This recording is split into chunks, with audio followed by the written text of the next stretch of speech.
There's a voice calling me from an old rugged tree, and it whispers, draw closer to me. Leave this world far behind. There are new heights to climb, and a new life in me you will find. For whatever it takes to draw closer to you, Lord, that's what I'll be willing to do. For whatever it takes to be more like you, that's what I'll be willing to do.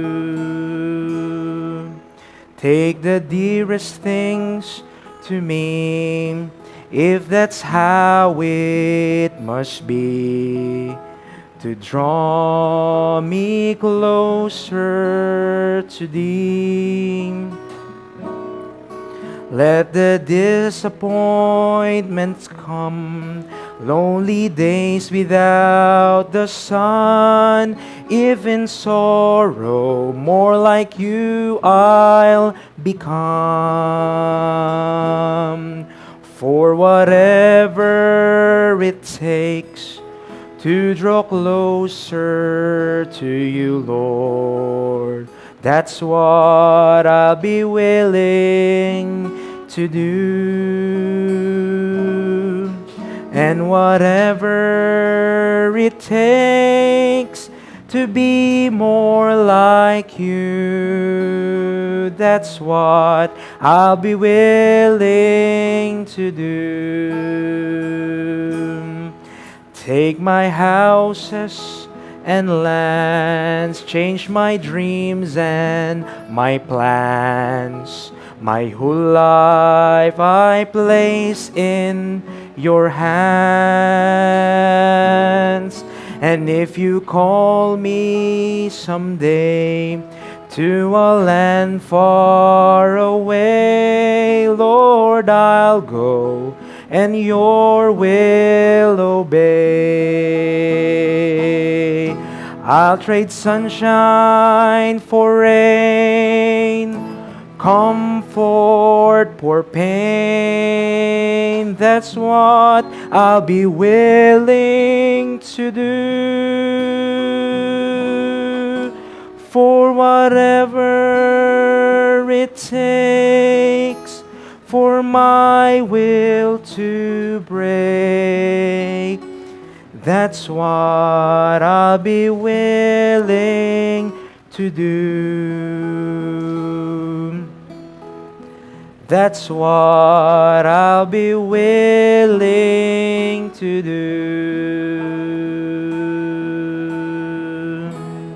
To God be the glory po. Bro. Now, before we start, ang sabi po ng Romans chapter 12 verse 1 sa atin, though hindi po natin yun pag-aaralan ngayon, is to present our bodies a living sacrifice. So God expects nothing short of our whole to Him. So walang iba pong nire-require ang Diyos o walang ibang gusto ang Diyos, kundi yung buong tayo.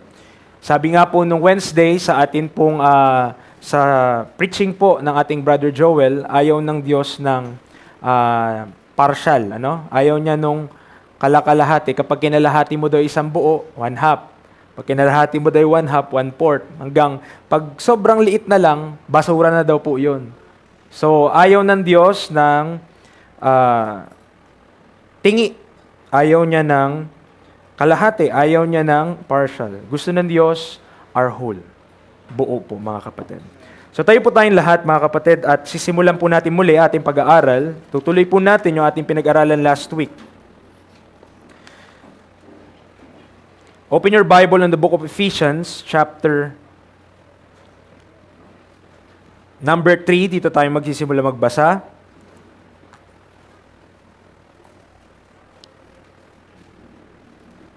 One to 12. We'll read for our Bible reading Ephesians 3, 1 to 12.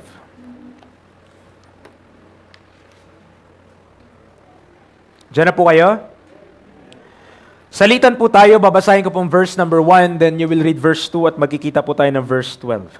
The Bible says, "For this cause I, Paul, the prisoner of Jesus Christ, for you Gentiles."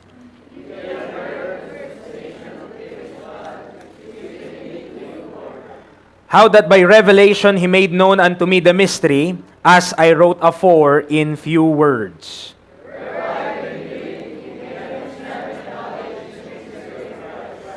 Which in other ages was not made known unto the sons of men, as it is now revealed unto his holy apostles and prophets by the Spirit.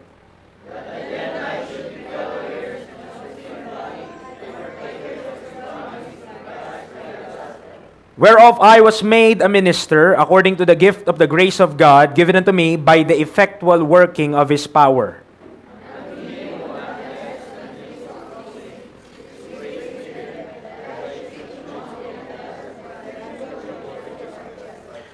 And to make all men see what is the fellowship of the mystery, which from the beginning of the world hath been hid in God, who created all things by Jesus Christ.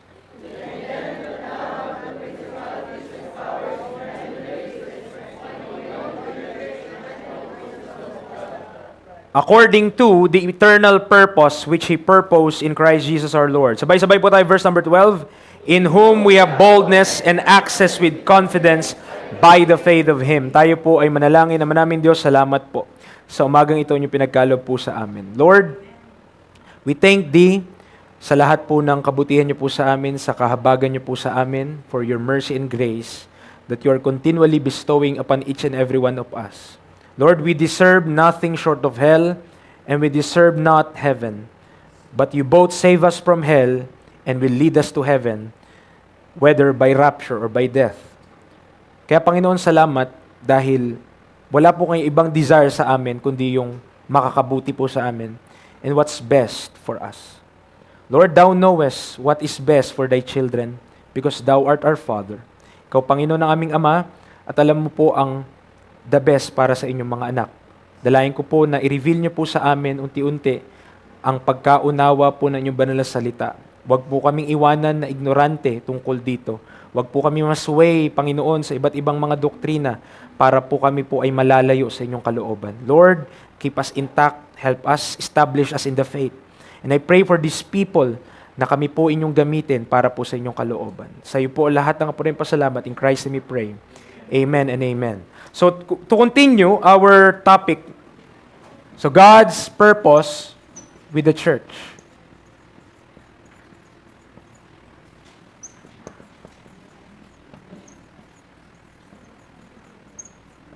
So we are dealing with God's purpose with the church. So this is part 2, mga kapatid. So last week, tayo po ay nagbigay ng introductory lesson tungkol po sa bagay po na ito. And we have learned na sa Bible, at least meron pong 4 na uri ng church. Okay? That in the Bible, there are at least 4 kinds or 4 types of church. So we have the national church.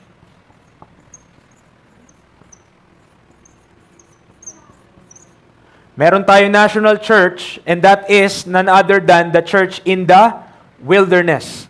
So yun po yung tinignan natin na nasa Book of Acts. Church in the wilderness. We also look on the kingdom church. Doong sa kingdom church, mga kapatid, sinabi po natin na marami po ang confused pagdating sa talata sa Matthew chapter 16, verse number 18, wherein Jesus Christ said, "Upon this rock, I will build my church." Marami pong kumukuha noon ng mga churches and they are claiming na sila po yung church po na yun. But we have explained that the church upon the rock has nothing to do sa church kung saan tayo kabilang ngayon. But it is connected to the kingdom. It is connected to the King upon Jesus Christ. So si Kristo po yung rock na yon na atin pong nakita. Okay? At last week also, we are introduced to the spiritual church na I hope you understand na dito kabilang ang lahat ng ligtas. All saved people today, lahat ng mga ligtas kay Kristo Jesus ay parte ng spiritual church. Okay? We are part of that spiritual church, which is the body of Christ. And yung pang-apat na uri ay wala pong iba kundi ang mga local churches. So, di na kailangang ipaliwanag. But, bakit mahalaga na to take time and study na meron pong at least 4 na different kinds of church in the Bible? Mga kapatid, ang doktrina po ay napakahalaga. Okay? Doctrines are very important. It shapes the belief of people. Ito yung humuhubog sa kaisipan ng tao sa kung paano siya mag-isip at kung ano yung kanyang ginagawa. Most of the time, even if we are unaware, ang atin pong mga conviction, ang atin pong mga ginagawa ay nakabase sa ating pananampalataya. Nakabase sa kung anong pinaniniwalaan natin. And by that, anong basis mo nun? Doctrine. So kung tayo ay, ang ating pananaw sa buhay ay okay lang ako, diretso lang ako sa buhay, wala akong pakialam sa kahit na anong mga bagay, maybe that is the doctrine that you have learned. Maybe ang pagkakaunawa natin sa Diyos ay ang Diyos ay parang apparition lamang na kailangan mo lang pagprayan tapos pagkatapos nun wala na. No? Parang humihingi ka lang sa Kanya ng pabor at parang lucky charm. No? So magpipray ka, Panginoon, pagpalain niyo po ang buhay namin, ingatan niyo po kami sa gulo, ganito. Amen. Yun na. And maybe wala na tayong ibang thought tungkol sa Diyos. But the God of the Bible is different. Iba po ang Diyos ng Biblia apart from any other gods na matatagpuan mo sa sanlibutan. Yes, there are different gods, but they are small letter G gods. Ibig sabihin, they are idols. They are not the real God. They are not the true and living God na kung saan atin pong ipinapangaral at kung saan nire-reveal sa atin ng salita niya. We are confronted with the real God, with the living God of the Holy Bible, at ang Diyos na ito na pinapakilala ang kanyang sarili gamit ang kanyang banal na salita ay isang Diyos na gustong kumilala sa atin. Personal siyang Diyos. Ibig sabihin, hindi siya Diyos na parang Buddha lang, na lucky charm mo lang, o parang pusa na nilalagay doon sa countertop ng mga negosyo at gumaganong-ganon. Hindi po. Our God is not that kind of God. Our God is someone who we could know and desires to know us as well. Our God is a person. Hindi po siya espiritu lang na parang pwede mong baliwalain, siya po lumikha sa lahat ng bagay. At may plano siya kung bakit niya nilikha ang lahat ng bagay. The same way why in the Bible, merong at least 4 na iba't ibang uri po ng church. Dahil kapag ang pangunawa ng isang tao ay ito siya, ito yung church na kinakabibilangan nila, ang doktrina nila, iaayon nila sa doktrina ng church na yon. And that is the result. Kaya maraming mga simbahan ngayon, maraming mga leader ng simbahan, tingin nila sa sarili nila, hari sila. Bakit? Kingdom church yung turing nila sa church nila eh. They are bringing about the kingdom. So, sinasabi nila sa kanilang mga katuruan, ina-advance namin ang kingdom ng Panginoon. So, sino kayo? The officers of the kingdom. So, they are kings and prince and queens. No? Yun yung nangyayari, mga kapatid. But if we will realize kung saan tayong part the church today, we could safely and we could pinpoint the doctrines na kung saan binigay sa atin ng Panginoon and we could apply it appropriately, pleasing God. Isn't that what we desire, mga kapatid? Hindi ba't yun yung gusto natin to please God? Kung mali ang doktrina mo, hindi mo mapiplease ang Panginoon. Kung mali ang ating pinaniniwalaan, kung hindi tama yung ating sinusunod na talata, mga kapatid, we could not please God. It is demanded, and instructed sa atin, study, sabi ng Bible, 2 Timothy 2:15, study to show thyself approved unto God. Pero bago yun, tignan nyo, 2 Timothy 2. Bago yung talata na yun in verse number 7. Tignan nyo po. 2 Timothy chapter 2 verse 7. Before binigay yung verse number 15, bago ibinigay yung verse number 15, meron munang verse 7. Sino yung sumulat ng 1 and 2 Timothy? Si Paul. Sulat niya yon, personal letter niya yon kay Timothy, which is a young minister, a young pastor, a young doing the work of an evangelist. Yun si Timothy.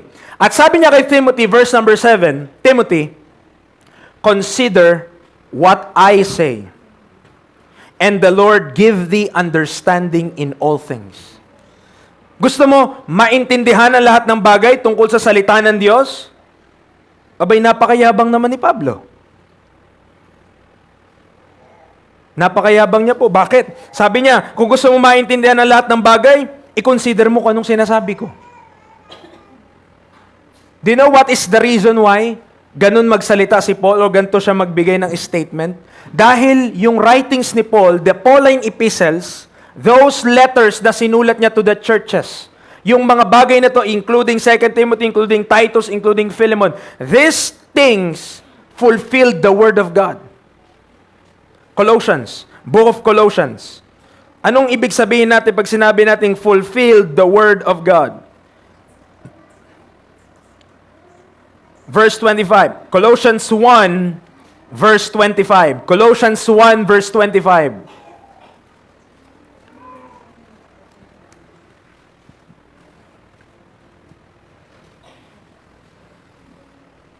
Colossians chapter 1, verse 25. Ano sabi po ng Bible? Whereof I am made a minister, according to the dispensation of God, which is given to me for you, to what? To fulfill the Word of God. Or, pwede ring sabihin, to fill in full. So, hindi kompleto yung salita ng Diyos as God wants us to have the Word of God. So, hindi po ito makukumpleto, hindi ito matatapos kung wala sa atin yung Pauline epistles. Which is also, nakasaad doon, the revelation of the mystery. Now, kung wala ang Pauline epistles, kulang yung understanding natin sa lahat ng bagay. But because God through the Apostle Paul, ang Diyos naman yun eh. Hindi naman si Paul yun, tandaan natin, instrumento lamang din siya. Siya ay apostol lamang ng Panginoon, hindi siya kahit sino. He is what he is because of the grace of God. Hindi siya, ay, magaling talaga yan si Paul na yan. Naku, mga kapatid, kung wala si Kristo sa kanya, nothing siya. Nung kinumpara niya ngayon yung mga accomplishment niya kay Kristo, sabi niya, I found them, dung. Wala. Ibig sabihin yung comparison ng buhay ni Pablo dati, nung nakilala niya si Kristo, nung kinumpara niya, abay walang kwenta yung buhay niya, kumpara kay Kristo. Kaya pinili niya si Kristo. That I may know Him in the power of His resurrection. So mga kapatid, dito sa ating pinag-uusapan, kung ang ating doktrina ay nakasandig sa maling uri ng church. Though, tama ang lahat ng church na to sa panahon kung saan sila dapat naroroon. Tama yan lahat. Okay? Tama naman na may national church, church in the wilderness. Kasi nung panahon na yon, ang church naman po in the Bible also synonymous sa congregation. Kongregasyon. Ano po? So sa Old Testament kasi, wala ka namang mababasang word na church. Nandiyan po kayo? Wala po sa Old Testament, wala kang mababasa church. Walang ganun. I'm speaking about the King James Bible, mga kapatid. Baka sa ibang version, pinalitan nila. Pero sa Old Testament, mga kapatid, sa King James Bible, walang word na church. Ang church, matatagpuan mo lang sa New Testament, Matthew hanggang Revelation. Doon mo makikita yung word na church. Pero sa Old Testament, wala. Ang mababasa mo doon, congregation. Congregation. So, merong congregation, merong church sa wilderness, mga kapatid. And that, sinong leader ng church na yun? Siyempre, si Moses. Si Aaron. Yung mga elders of the nation of Israel. And we have the kingdom church, and this, I consider this kingdom church as the redeemed Israel. Tandaan natin, merong mga verses sa Bible na nagsasabi, hindi lahat ng Israel ay Israel. Bakit po? Merong kasing mga unbeliever kahit sila ay Hudyo. Hindi sila naniniwala. Sila yung mga tao na mga kamag-anak ng mga Pariseo. Sila yung mga nag-reject sa ating Panginoong Hesukristo nung siya ay nasa lupa. And those people, mga kapatid, are not part of the Kingdom Church. Hindi sila part. Only those who will believe upon that rock. At ano yung rock na yon? Thou art the Christ, the Son of the living God. Yung mga maniniwala lang doon sa mensahe na yon, yung mga tatanggap lang kay Kristo bilang Son of God, bilang Kristo, sila lang yung magiging parte ng church na yon. Pero alam din natin, in Romans chapter number 11, alam natin na merong change na nangyari. Okay? Merong pagbabagong nangyari. That instead, na darating na po ang tribulation period, dahil ang kasunod na talaga sa events, sa prophecy, ay yung wrath to come, which is also the day or the day of Jacob's trouble, the tribulation period, hindi nangyari. Bakit? In Romans 11, verse number 28 tayo magsisimula magbasa. Romans 11, verse 28.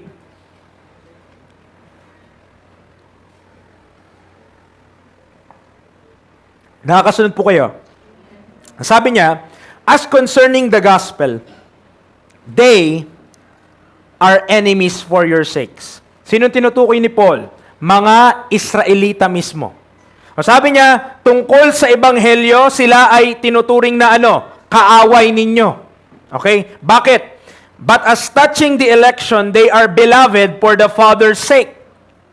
For the gifts and calling of God are without repentance. Doon pa lang, sa dalawang verse na yon, mapapatunayan na natin na ang church, kung saan tayo kabilang, saan po tayo kabilang? 1, 2, 3, or 4? Okay. 3 and 4 daw. O, sige, 3 and 4. Doon pa lang mapapatunayan natin na kung dito tayo part sa body of Christ, mga kapatid, hindi natin pinalitan ng Israel. We did not replace Israel. Okay? Hindi po tayo spiritual Jews.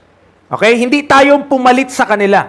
We do not inherit their blessing. Bakit po, mga kapatid? Kasi may separate blessing tayo. Okay? Ang blessing natin matatagpuan in Christ, na kay Kristo. So, hindi mo kailangan makiagaw doon sa mana sa bayan ng Israel. Meron sila kasi. May portion sila. Tandaan natin, mga kapatid, di mo kailangan makiagaw, sapat ang biyaya ng Diyos sa lahat. So, hindi mo kailangan, hindi, gusto ko yung blessing ng mga taga-Israelita. Kunin mo na rin yung curse. Okay? Kung gusto mo yon.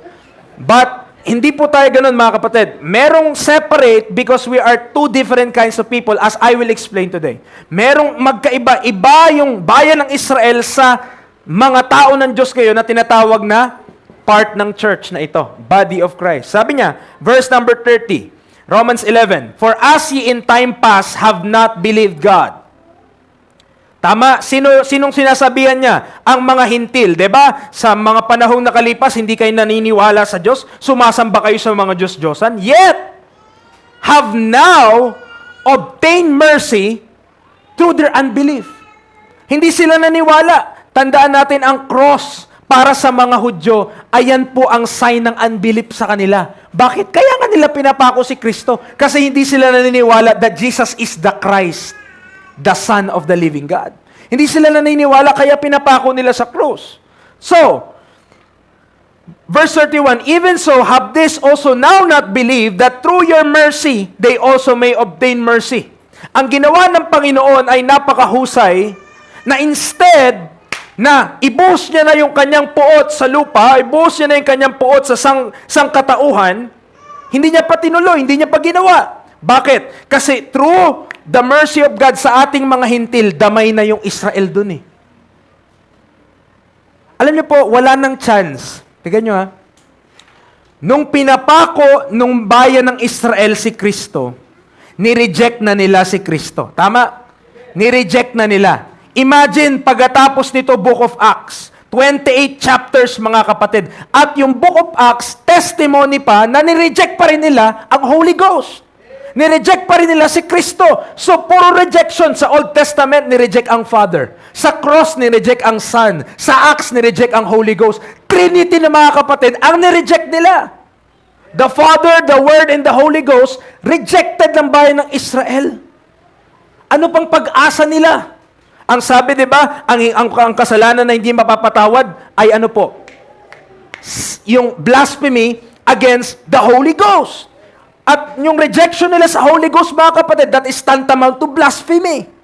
Dahil di sila naniniwala sa witness ng Holy Ghost through the apostles. So, may kita mo, wala na silang pag-asa. Hindi na sila masisave kung walang dispensation of the grace of God. Kung hindi papasok yung dispensation of the grace of God, predestinated na po sila sa impyerno. Okay? Kung hindi nangyari na meron palang shift doon sa plano ng Diyos, sa atin, sa pananaw natin, nagbago. Pero sa pananaw ng Diyos, nakaplano. Maari sa paningin natin, bakit hindi natuloy ito? Na-postpone. Sa atin, may postponement. Pero sa Diyos, tuloy-tuloy yun. Alam niya ang mangyari, planado niya ang lahat. So, nilagay ng Diyos, merong dispensation of the grace of God, na kung saan kabilang ito sa programa na yon, yung church na ito, yung body of Christ, kabilang doon sa programa na yon, para, anong sabi ng talata? Verse 30, yet have now obtained mercy. Tinutukoy niya yung mga Israelita through their unbelief. Even so, verse 31, even so have this also now not believed. Sino yon? Mga Jews. Hindi naniwala yung mga Jews. Now, so sinabi ni Paul, ngayon di sila niniwala, that through your mercy, ano ba yung mercy ng Gentiles? Abay, may mercy tayo ngayon sa Diyos. Pwede tayong maligtas, pwede tayong mailapit sa Diyos sa panahong ito. Magkakaroon sila ng awa sa pamamagitan ng awa sa atin. Paano ba tayo binigyan ng awa ng Diyos? Verse 32, for God hath concluded them all in unbelief. Itinuring niya yung buong bansang Israel na mga unbeliever, na hindi naniniwala. Tinuring niya lahat, so pinantay niya. So kung ang Hudyo dati ay nakataas, at ang Hentil ay nakababa, ang ginawa niya po mga kapatid sa mga Hudyo, binaba niya para pantay na sila sa ilalim. Pantay na! So parehas na kayong hopeless. Tama, parehas na hopeless. Kasi hopeless naman yung Hentil eh. Ang mga Hentil, tandaan natin, without hope, without God in the world. So sila, nakababa na talaga, sadsad na sa lupa, mga sumasamba sa mga Diyos-Diyosan. Tingnan nyo ang Diyos, ang ginawa niya, tinuring niyang ganun din ang Israel. Parang walang Diyos din. Kasi nga, unbeliever eh. Hindi naniniwala that Jesus is the Christ, the Son of the living God. So, yung Israel, yung Hentil nakababa, ang Israel, ibinaba rin. Pantay na sila? Pantay na ngayon. Anong ginawa ng Diyos? For God had concluded them all in unbelief, that He might have mercy upon all. Ibinaba niya yung Hudyo para wala ng distinction na, sige, ayaw nyo sa akin, okay, pantay na. Sige, dahil pantay na kayo, kakahabagan ko kayong lahat. That's why, kahit sino ngayon, pwedeng masave. That's why kahit anong relihiyon ka, kahit anong kulay mo, kahit anong tangkad mo, kahit sino ka pa, kompletong ngipin mo, bawas, lahat yan mga kapatid, pwedeng maligtas. Okay? Walang sinisino ang Diyos pagdating sa kaligtasan ngayon. Why? Because He concluded them all in unbelief that He might have mercy upon all. Look in verse 33 kung anong masasabi ni Paul tungkol sa bagay na yun. Oh, the depth of the riches, both of the wisdom and knowledge of God. Sinong makakaisip na pwedeng gawin yun? In the Old Testament, even in the Old Testament, unthinkable mga kapatid. Dahil ang Diyos sa lumang tipan, inutusan ng bayan ng Israel para humiwalay sa mga bansa. Bakit? Para sila ay magiging peculiar nation. Unholy nation, peculiar people, yun yung gusto ng Diyos. Inihiwalay niya. So ang Diyos ang may gusto na mahiwalay ang bansang Israel sa mga bansa.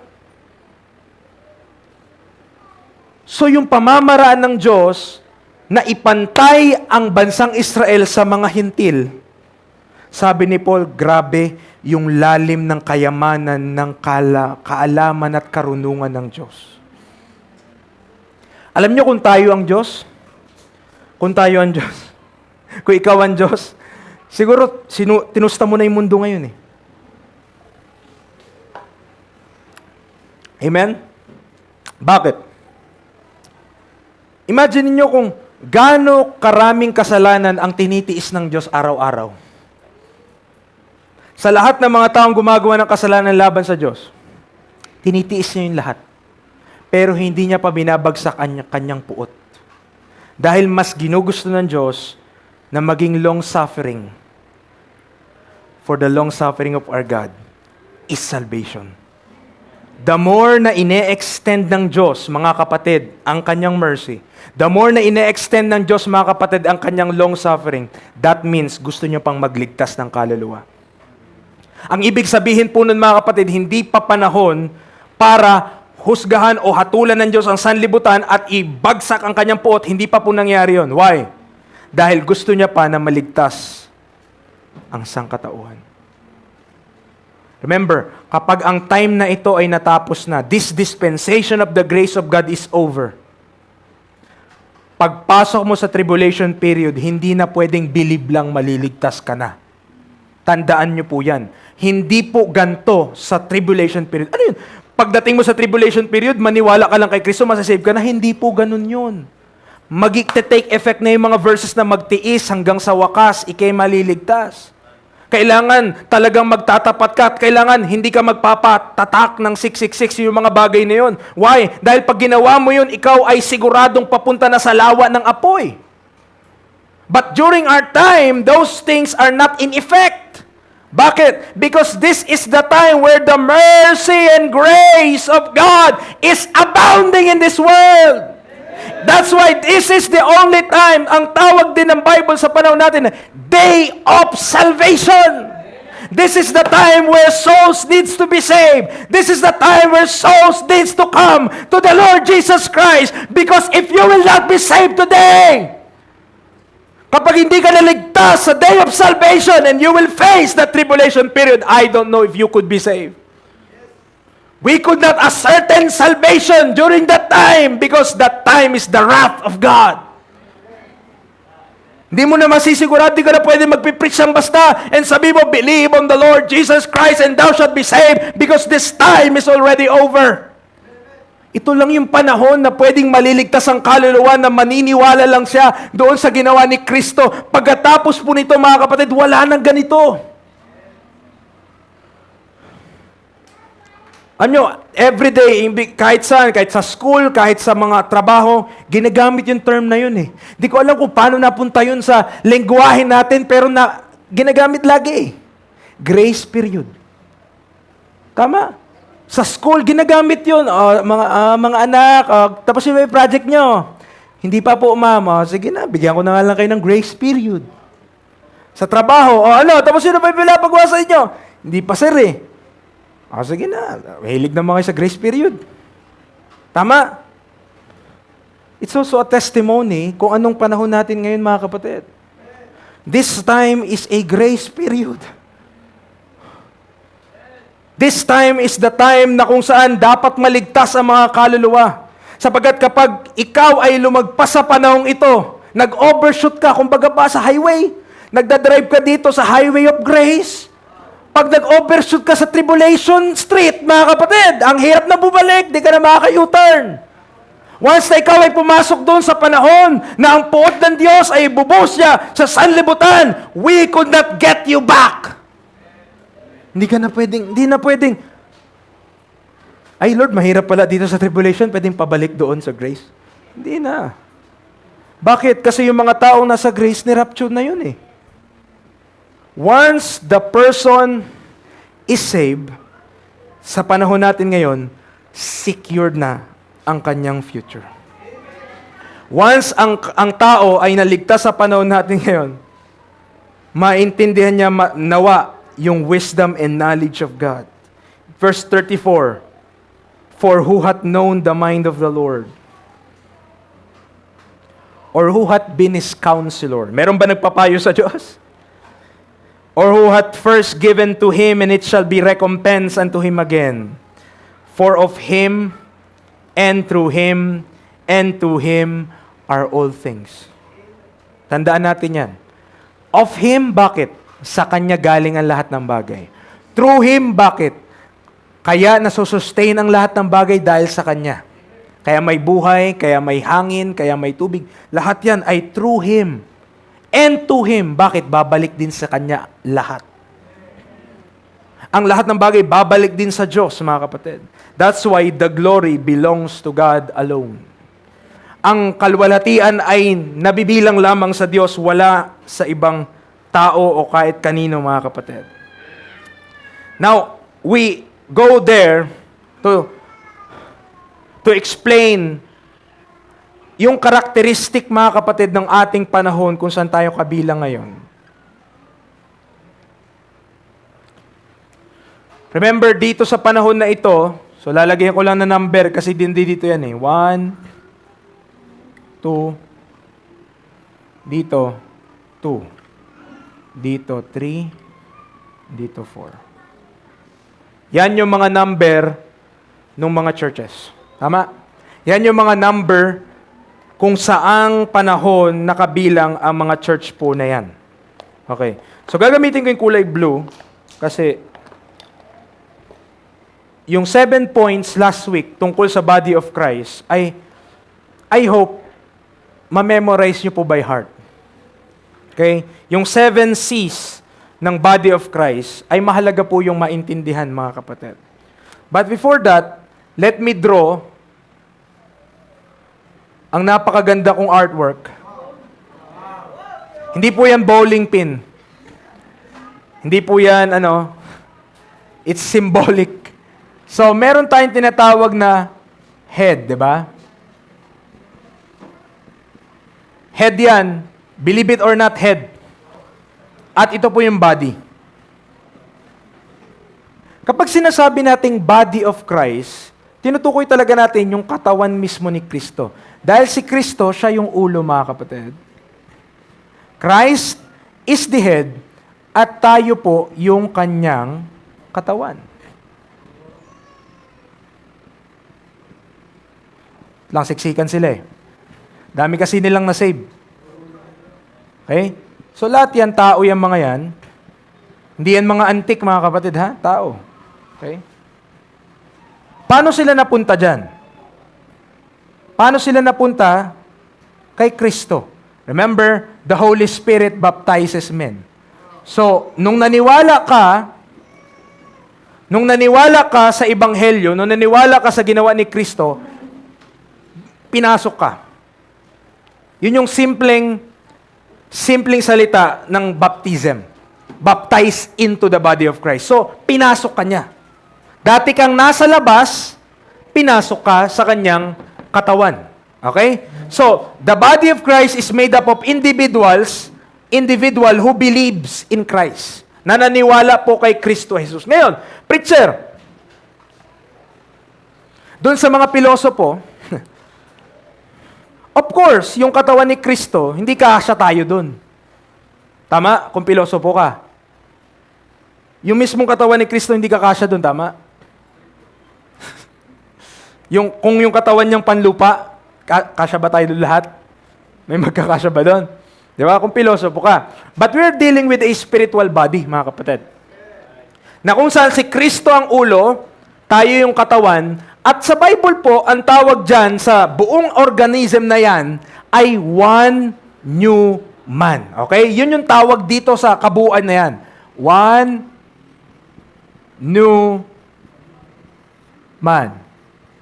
May isa pang tawag dyan. New creature. Okay? New creature. Yun pa yung isang tawag dito, mga kapatid.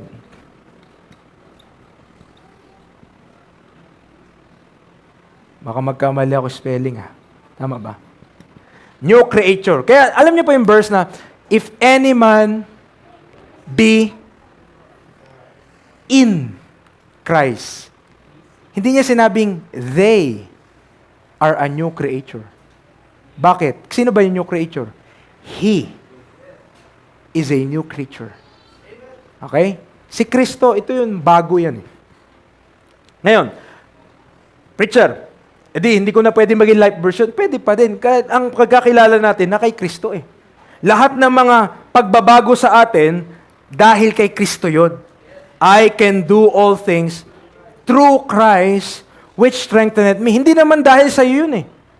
Nung nagsimba ka, sabi mo, nung nagsimula akong magsimba, nawala yung paninigarilyo ko, nawala yung pag-iinom ko, nawala yung mga ganito.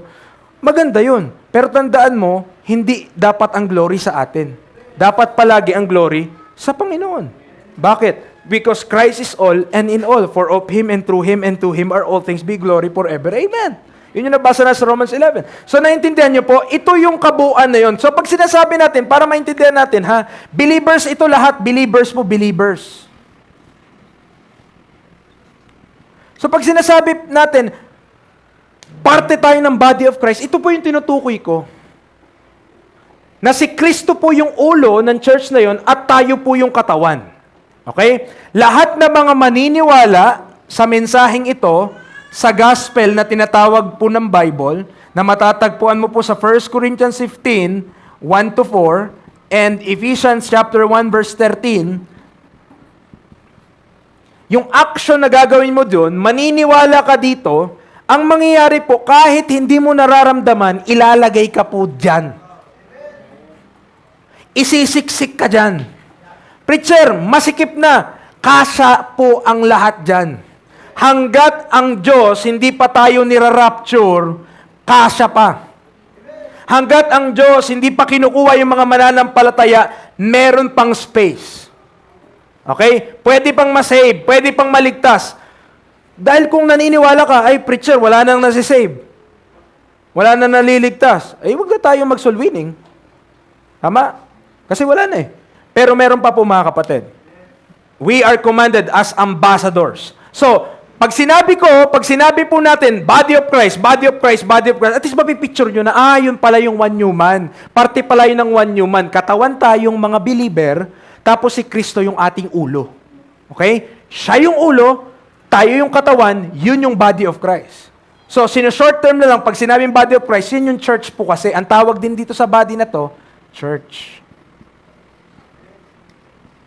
Kasi kongregasyon yan eh.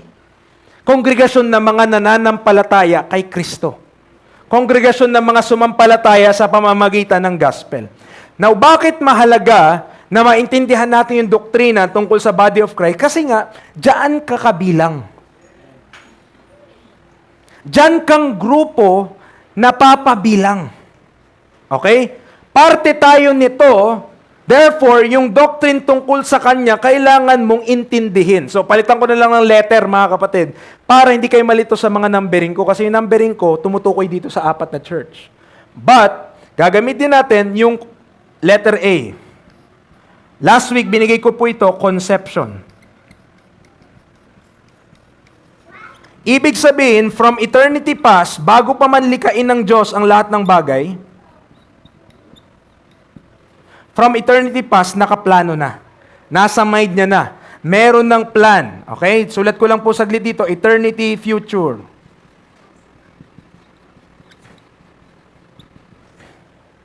Bago pa man likain ng Diyos lahat ng bagay, nakaplano na sa kanyang isip na meron siyang gagawin, meron siyang lilikain na bagong nilalang or one new man. Sabi ni Ephesians 2. Planned na yon. However, mga kapatid, throughout time, hindi po ito ni-reveal ng Diyos. So ito ay kanya pong tinago. Tama? By concealment. Nabasa naman natin yon sa Ephesians 3. Hid in God, who created all things by Jesus Christ. So tinago niya yung katotohanan tungkol dito. Nagigets yun na? Yung body of Christ na yon, planado na bago pa man lahat ng bagay. Pero, wala siyang pinagsabihan sa lumantipan. Wala. Walang nakakaalam ni anghel, ni haniho, wala pong nakakaalam tungkol sa katawan ni Kristo na may magkakaroon ng ganito. Wala nakakaalam. Ngayon, pagdating mo sa cross, okay, pagdating mo sa, turn to 1 Corinthians 2. 1 Corinthians 2, mga kapatid. Pagdating mo sa cross,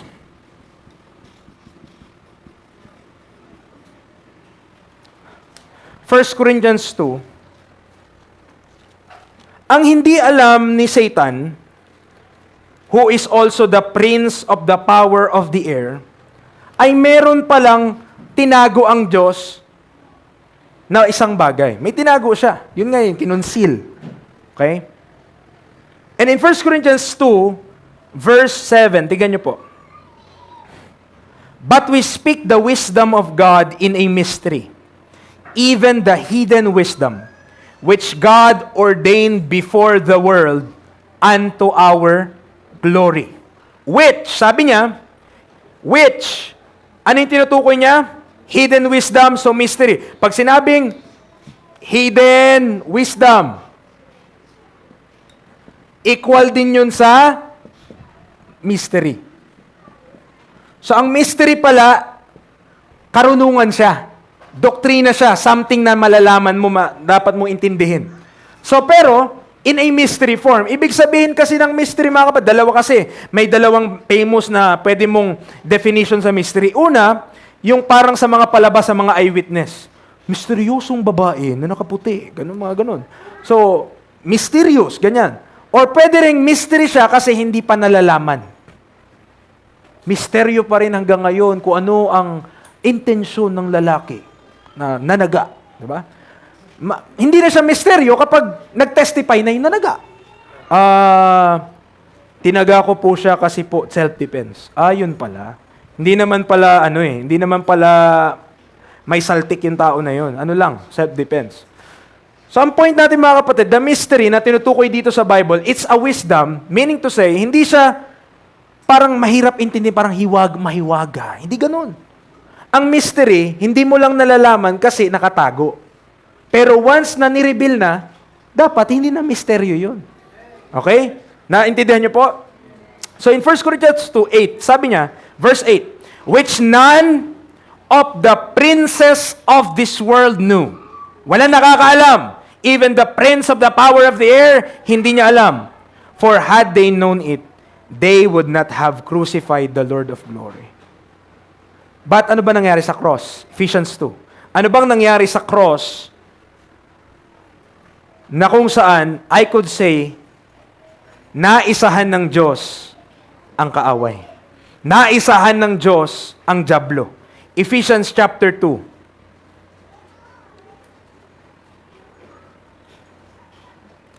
Verse number 14, ako magsisimula, hanggang verse 16. Ephesians chapter 2, verses 14 to 16.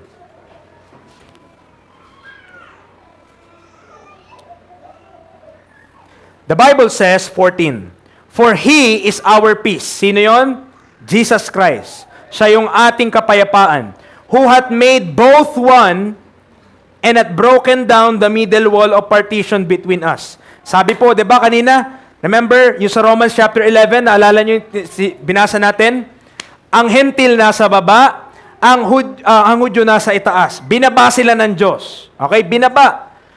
That He might have mercy upon all. Ngayon, ang ginawa pala ni Kristo sa kanyang katawan, nung dududun siya sa krus, ang ginawa niya, verse number 14, binasag niya yung middle wall of partition. Ang middle wall of partition na tinutukoy niya sa verse number 15, yung law. Yung law.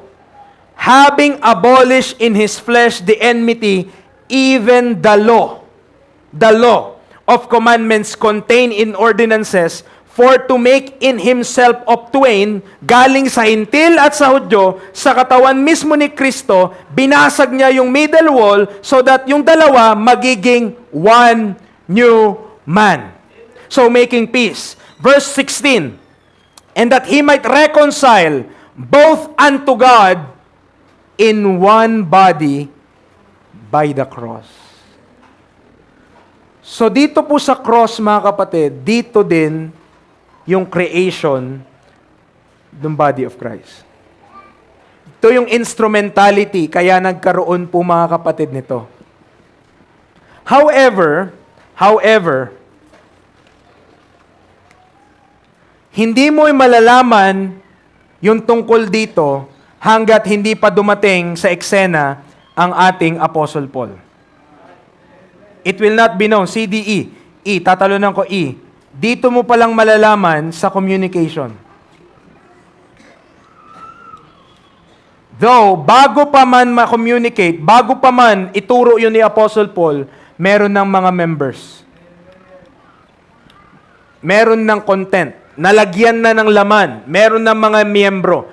Siya lang yung ginamit ng Diyos para i-communicate yung truth. Para ipahayag yung katotohanan. Now, F.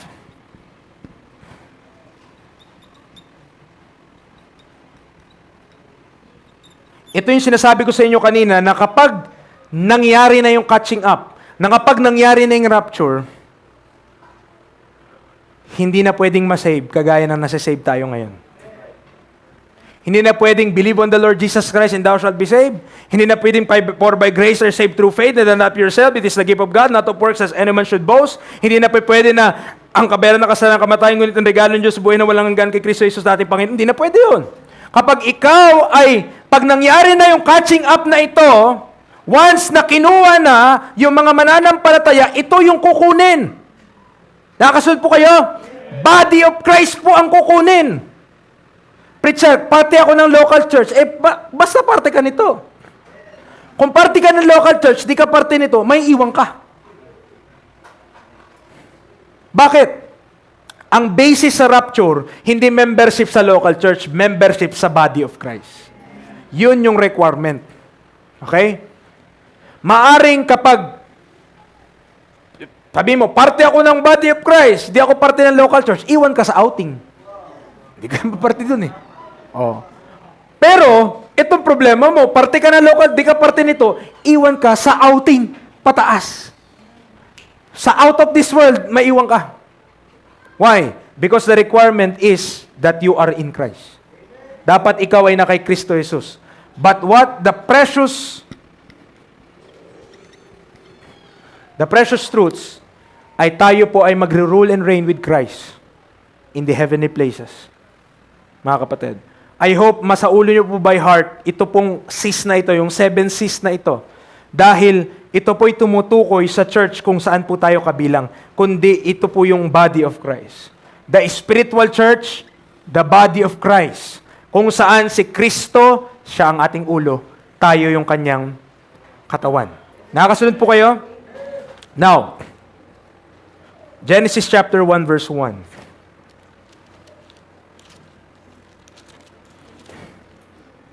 I'll briefly explain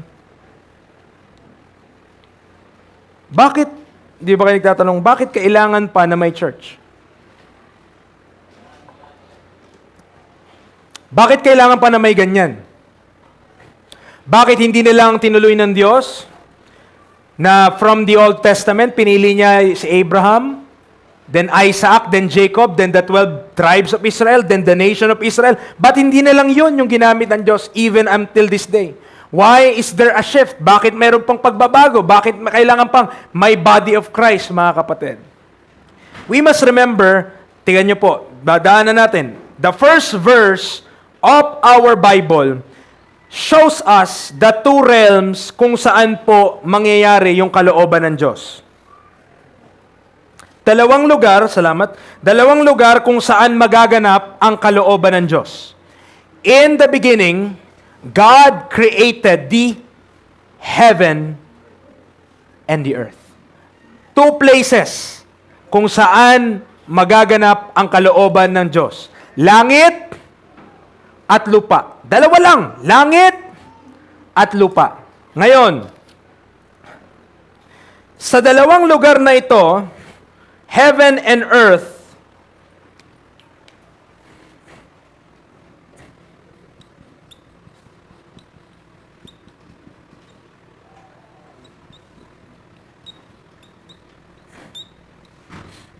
sino po sa inyo naniniwala na ang Diyos matalino?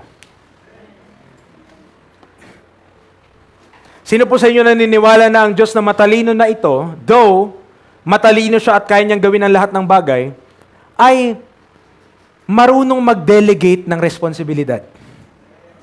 Ibig sabihin, kung ang Diyos ang papagawin mo ng lahat ng bagay, kaya niya naman eh. Pero hindi niya ginagawa yun. Tama? Ang responsibilidad niya, ang ginawa niya ng umpisa, siya yung lumikha. He is the creator. Pero, once na kinreate na yung earth, hindi na siya yung nagpangalan sa mga hayop. Andiyan po kayo? Hindi na siya yung nagtanim, hindi na siya yung nagbungkal ng lupa. Tao na yung gumawa nun eh. Tama? Alam ng Diyos mag-delegate ng responsibility. And in heaven and in earth, hawakan nyo lang po muna dyan.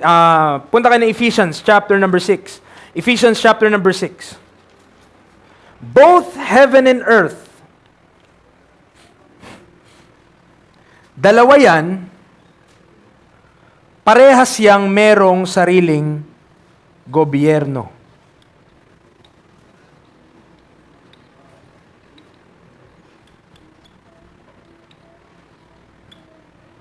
Both heaven and earth have their governments. Tingnan niyo po, Ephesians 6, verse number 12. For we wrestle not against flesh and blood, but against principalities, against powers, against the rulers of the darkness of this world, against spiritual wickedness in high places. Ephesians 3. Ephesians 3, binasa natin noong umpisa. Verse 10. Ephesians 3, verse number 10.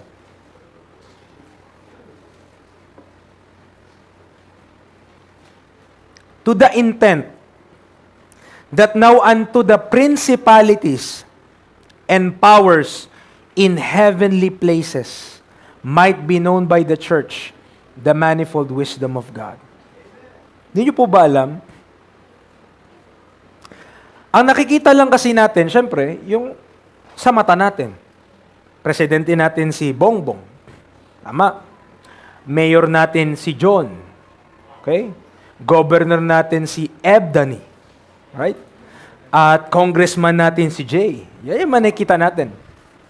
But, unseen by naked eyes or by the flesh, ay merong gobyerno above us na hindi natin nakikita. At ako'y hindi naniniwala na ang gobyerno doon sa langit or sa mga makalangit na dako ay magulo. Meron po yang structure. Nakasunod po kayo? May principalities, may powers, may thrones, may dominions, may government. Merong gobyerno dyan sa itaas. Kung papaanong dito sa lupa, may iba't ibang mga hari o iba-ibang presidente na ngayon kasi modern na, hindi na mga hari. Okay? Ganun din po mga kapatid, meron din sa itaas na ganun.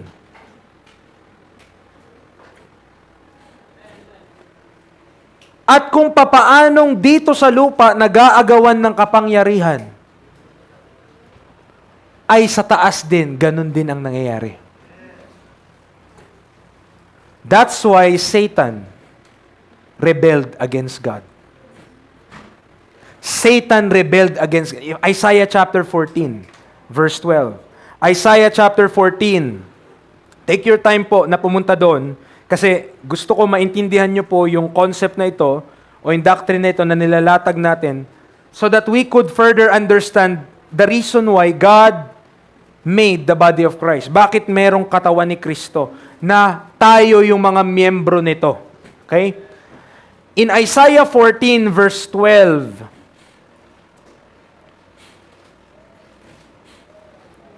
Pinangalanan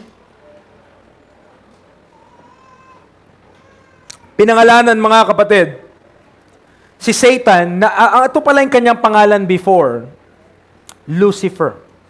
Okay, minsan nagbibiruan-biruan, di ba? Minsan kapag maganda yung babae, sinasabi, ay hulog ng langit. Abay, mag-ingat ka. Kasi sa Biblia, ang hulog ng langit, abay, si Lucifer yun. Okay? So, sabi niya, how art thou fallen from heaven, O Lucifer, son of the morning?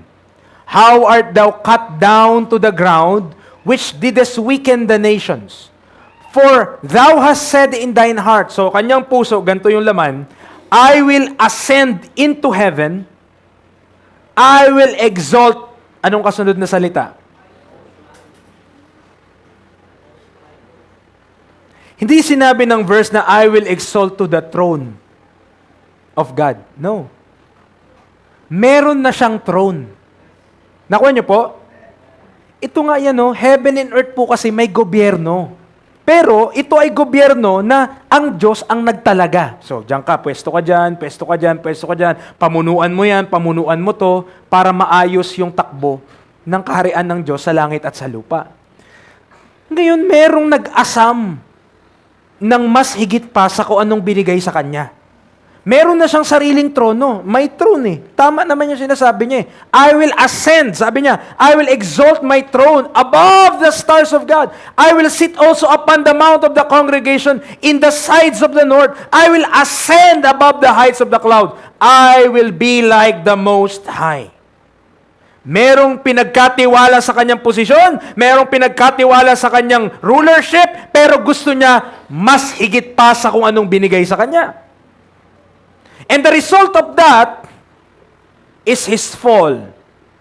Satan, the anointed cherub, rebelled against God.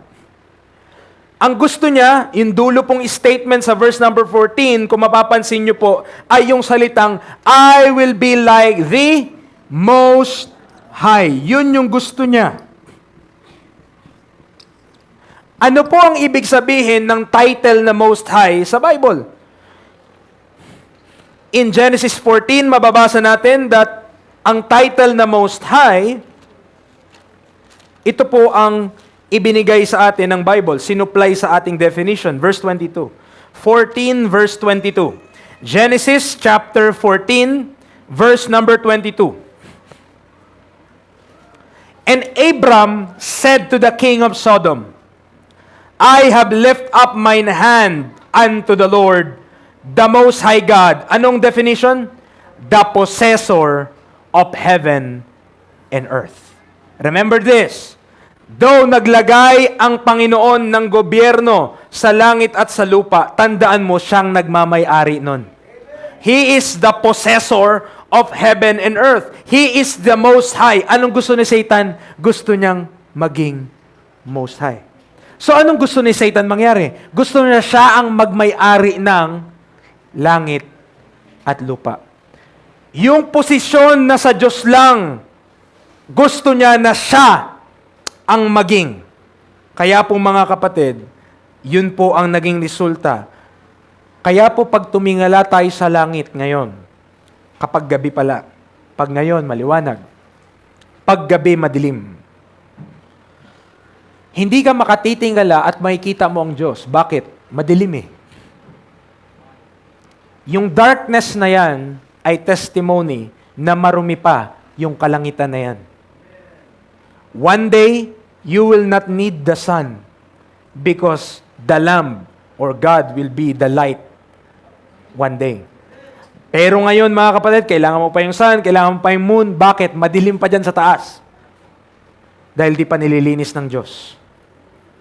But one day, lilinisin ng Diyos yan. So dalawang lugar, heaven and earth.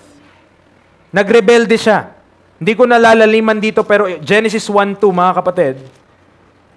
Genesis 1:2. And the earth was without form and void. And darkness was upon the face of the deep. And the Spirit of God moved upon the face of the waters. The reason why merong void, the reason why merong darkness, the reason why ganyan yung itsura ng earth sa verse number 2 ay dahil mga kapatid, I believe, kapag pinag-aralan natin ito mga kapatid, dyan binagsak si Satan galing sa taas. Binagsak na siya. So ni-recreate ng Diyos, ni-remake ng Diyos yung earth. At yun na, rest is history from verse number 3. Naalala nyo naman si Adam. Hindi si Adam. Sa Garden of Eden. Okay? Si Adam, mga kapatid, ay sa Romans chapter 5, we have the passage na sinabi, for by one man, sin entered into the world. and death by sin. Dahil nagkasala siya, papakita ko po sa inyo, Genesis chapter number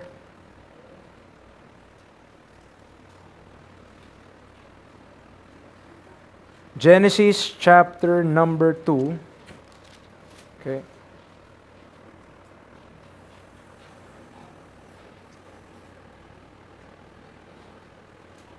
And sa chapter 2,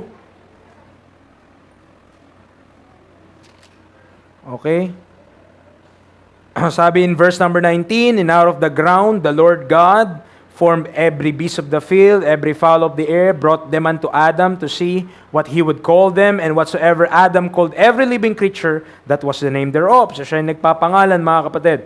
Verse number, di ko lang makita, pero may verse po dyan, no, na nagsasaad na binigyan po si Adan ng dominion sa earth. Okay? Binigyan si Adan ng dominion sa earth. Meaning to say, ito po, lupa, earth. Kung nasa saan tayo nakatayo ngayon, kung saan ito yung earth na kung saan si Adan nilagay ng Diyos. Sino pa lang ang tao during that time? Siya pa lang. At siyempre, sumunod na si Eva. Si Adam and Eve pa lang yung nandoon. Okay? Sa kanya, tiniwala yung dominion. So, maituturing mo si Adan na hari. Siya yung king over the whole domain. The whole earth, siya yung hari doon. Pero nung nagkasala si Adan sa Diyos, in essence, mga kapatid, yung kanyang crown, yung kanyang pagiging hari, give up niya, napunta kay Satan. In Matthew chapter 4, nabasa na natin to last time, Matthew chapter 4, full of water. Matthew chapter 4, may kita na dito yung offer po ni Satan kay Jesus Christ. In Matthew chapter 4, verse number 8. Sabi niya, "Again the devil taketh him up into an exceeding high mountain, and sheweth him all the kingdoms of the world, and the glory of them." So anong pinakita ng devil? Kingdoms of the world. So marami, plural form, marami. And verse 9, ang offer niya, "All these things will I give thee, if thou wilt fall down and worship me." Paano nangyari yun? Dahil in the beginning, Adam surrendered the throne or surrendered the dominion to Satan. Nagkasala siya. So both, ito po both heaven and earth, yung marumi na second heaven and even sa earth ngayon, sino nagro-rule? Spiritual wickedness in high places. Kingdom of darkness. None other than Satan himself. And we know, babawiin din ng Diyos kung ano po ang sa Kanya. Right? God will one day, in Revelation 11, at hindi na tayo kailangan manghula, mga kapatid, sapagkat naisulat na. Naisulat na kung ano mangyayari sa hinaharap. Dito nga ako nagtataka, mga kapatid, kay Satan. Tignan nyo po nakasulat na kung paano siya matatalo. Di ba nagtataka, ba't di pa rin siya sumusuko? Ganun po ang dyablo. Talo na siya, pero conceited siya. Ibig sabihin, kahit gaano siya katalo, prophesied na yung defeat niya, prophesied na matatalo siya, mandadamay at mandadamay pa siya hanggat may oras siya. Instead na gumib up na lang siya, hindi, talo na ako, hindi. Ganun siya ka-proud. Ganun yung pride niya na talo na ako, kung talo ako, mandadamay pa ako. Ganun. Kaya maraming mga tao ngayon, ayaw ni Satan masave. No?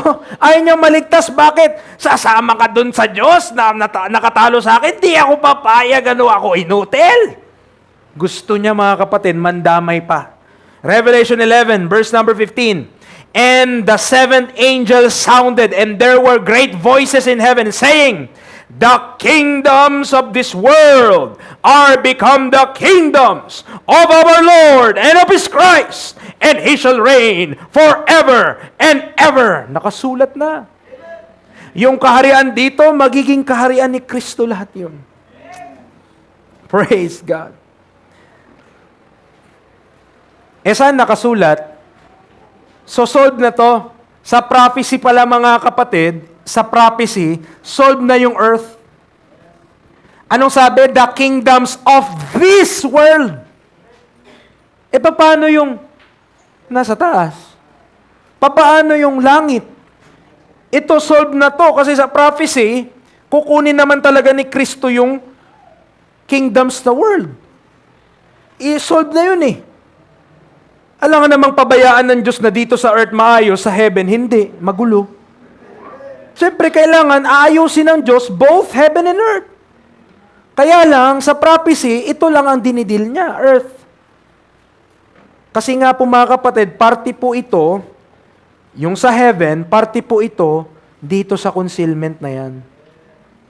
Tinago ng Diyos yung doktrina tungkol sa body of Christ kasi ang body of Christ may kinalaman sa heaven. Tinago niya to, hinid niya, kinubli niya, hindi niya pinaalam, sinikreto niya. Bakit? May plano siya tungkol diyan. Okay? May plano ang Diyos. Ephesians chapter 1, mga kapatid. Ephesians chapter 1.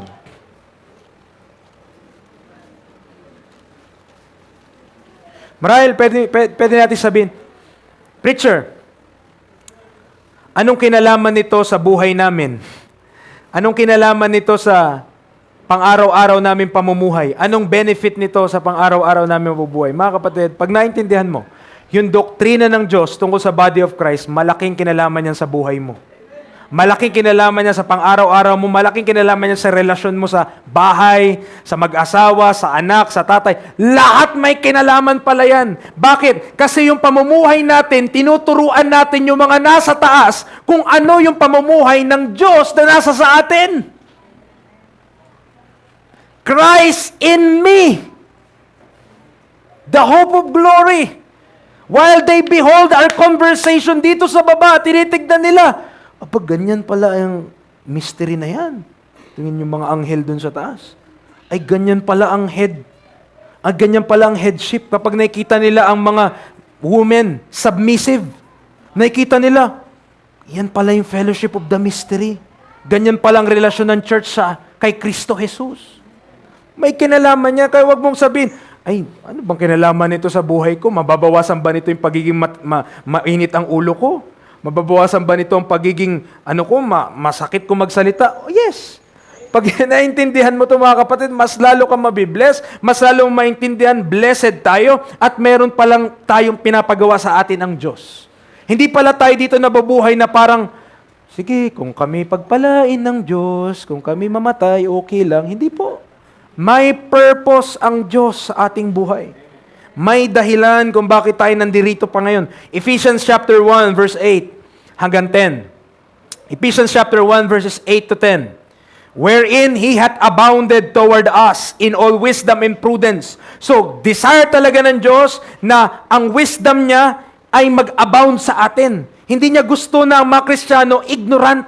Gusto niya full of knowledge din. Gusto niya na marunong din. Verse 9. Having made known unto us the mystery of His will, according to His good pleasure, which He hath purposed in Himself, that in the dispensation of the fullness of times, He might gather together in one all things in Christ, both which are in heaven and which are on earth, even in Him. Ito po, pakinggan nyo mabuti. Ang Old Testament saints, hindi pinangakuan na papunta sila ng langit. Hindi po pinangakuan sila Abraham, ganyan, na ang kanilang magiging tahanan one day ay sa langit. Ang pinangako sa kanila, resurrection. Bakit? Mabubuhay sila muli sa earth. Preacher, sabi sa John, diba? Sa cross, dito lang yung New Testament. Oh, kasi sa death lang ng testator, doon lang yung New Testament. Yes. Paano yung Book of John, di pa namamatay si Kristo? Old Testament pa yun? Yes. O ito, sabi niya, preacher, in my Father's house. Saan yun, preacher? E di sa langit are many mansions. Sino kausap niya, preacher? E di mga apostol. I have told you, I go to prepare a place for you. O kita mo, preacher, langit yun. Father's house, mansion. Ibig sabihin, doon papunta yung mga Old Testament din. Teka. Pagdating mo ng new heaven and new earth, anong bababa sa lupa? New Jerusalem. Coming out as a bride sa langit, ibababa sa lupa. O saan pa rin sila? Sa earth pa rin, mga kapatid. Yes. Diba? Bakit? Ang hope nila, mga kapatid, is a resurrection sa kingdom. At kapag binuhay yung mga Old Testament saints, dito sila mabubuhay sa earth. Pero tayo, sabi ng Bible, for our conversation is in heaven, from whence we look for the Savior, the Lord Jesus Christ. Ang atin pong pag-asa, mga kapatid, ay tungkol sa lugar na ito, na langit. At dito po tayo gusto ng Diyos mag-rule and reign with Him. Preacher, hindi ba tayo pwede pumunta ng lupa? Pwede naman. Ang mga anghel, saan ba sila inassign ng Diyos? Sa langit. Pero nagpupunta rin sila sa lupa. Tama? Pag inutusan sila ng Diyos. Kagaya nung nagbalita sila na si Kristo ay ipapanganak, may anghel na kumausap kay Maria, may anghel na kumausap kay Jose. At ganoon din nung si Kristo ay nabuhay mula sa mga patay, may anghel na nakabantay doon sa kanyang pinaglilibingan. Ibig sabihin lamang, mga kapatid, kahit tayo ay mga tao ng langit, pwede pa rin. Mag-request ka lang sa Diyos siguro. Pwede ka pa rin bumaba dito, magtingin ka dito. Pero primarily, our abode is in heaven above. Balik tayo in Ephesians 3 to end, mga kapatid, yung ating lesson for this morning. Ephesians chapter 3. Verse 8 muna. Hanggang 10. Ephesians 3, 8 to 10. In verse number 8, the Bible tells us, unto me, who am less than the least of all saints. Tingnan nyo yung humility ni Paul. Yun yung tingin niya sa kanyang sarili. Sino yung least? Sino yung pinakakulelat na saint? Sabi niya, mas bawas pa ako doon. Mas mababa pa ako doon. Ganyan niya i-estimate ang kanyang sarili. Why? Because nobody deserves the grace of God. Wala. At ang kanyang estimation sa kanyang sarili, I am less than the least of all saints. Is this grace given that I should preach among the Gentiles the unsearchable riches of Christ? Itong truth na to, mga kapatid, tinuturo ko sa inyo about conception, concealment, creation, content, communication, catching up, and crown. Sa Old Testament, mga kapatid, wala po yan. Ang sabi ng Bible, unsearchable. Bakit? Hidden. Nakatago po kasi. It is an unsearchable riches. Pero ngayon, revealed na. And to make all men see what is the fellowship of the mystery, which from the beginning of the world hath been hidden in God, who created all things by Jesus Christ. Tayong mga Kristiyano ngayon, nabubuhay tayo ngayon dito sa lupa na ito. Habang tayo nabubuhay, yung ating conversation, yung ating pamumuhay, yung ating walk sa labas, yung pakikipag-usap natin sa iba, yung pamumuhay natin sa kapwa nating Kristiyano, dapat na-demonstrate natin yung fellowship of the mystery. Itong groupings na ito, dapat na-demonstrate natin dahil ang picture na binigay sa atin ng Diyos, body, we are members one with another. Hindi magpapunction ng maayos ang kamay kung hindi siya konektado sa buong katawan. Kung ang kamay, hatiin mo yan, i-amputate mo yan, ano pang bisa ng kamay? Wala na, titigas yan. At wala na mangyayari dyan. Yan ang mangyayari kung nakasever ang isang miyembro sa katawan. And mga kapatid, as we are part of this one body, let us learn to be members one with another. Kailangan ko kayo, kailangan nyo ako, kailangan natin ang bawat isa. That's how the body of Christ should survive and should live dito sa lupa na ito. Huwag ka mag-isip na buhay namin to, pamilya namin to mga kapatid. Kung save ka, parte tayo ng isang katawan. Yun yung relationship na meron tayo. Ano sabi niya dito? Verse number 9, to make all men see what is the fellowship of the mystery, which from the beginning of the world hath been hid in God, who created all things by Jesus Christ. To the intent, anong intent? Bakit tinago din, mga kapatid? And also now, bakit gusto ipaalam? To the intent that now unto the principalities and powers in heavenly places might be known by the church the manifold wisdom of God. Isipin nyo mga kapatid, tayo pa po ang ginagamit ng Diyos para turuan yung mga anghel sa itaas tungkol sa mensahe na itinago ng Diyos. Itinago ng Diyos ito purposely kasi may kinalaman ito dito sa heaven, sa plano ng Diyos sa heaven, na tayo po one day will live with Him in heaven. Hindi lang po tayo kakanta doon, hindi lang po tayo doon kukuya-kuya-koy. Tandaan niyo po, hindi boring ang Diyos. Imagine nyo, tayo pa lang dito sa lupa with finite existence, kung umabot tayo ng 70, 80 years, praise the Lord, mga kapatid. Pero that is a tiny bit of time compared to eternity. Imagine living in eternity sa langit, kakanta ka lang, mabuboring ka rin. But I don't believe that, mga kapatid. Hindi lang tayo kakanta sa langit. Kaya ka pinaglilingkod ng Diyos dito sa lupa kasi gusto kanyang pagkatiwalaan ng gagawin in eternity.